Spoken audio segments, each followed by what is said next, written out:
What's up guys, Mr. Scrooge back at it again with another video.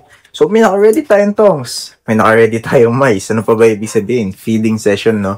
So for today's video, ang papakainin natin itong si Shen, no? So papatagalin pa ba natin? Siyempre pakainin na agad natin, huwag na natin pahabain pa, no? Feeling ko gutom na siya, no? Nakatingin na siya sa mice niya, oh. Diba? So without further ado, proceed na agad tayo sa feeding guys.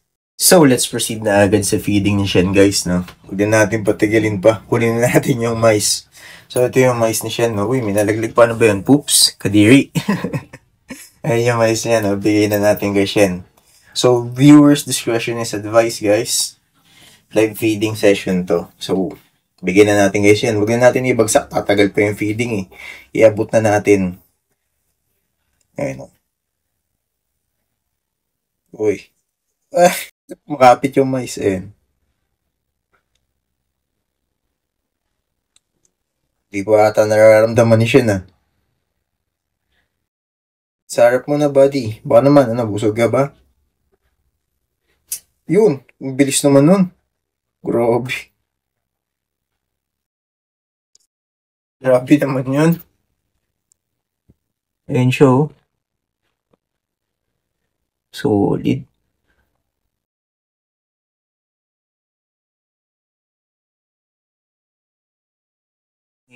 Pa yung daga.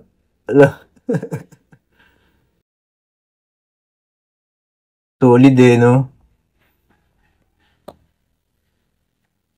Mamaya-maya, unti-unti niya nang lulunukin yan, guys.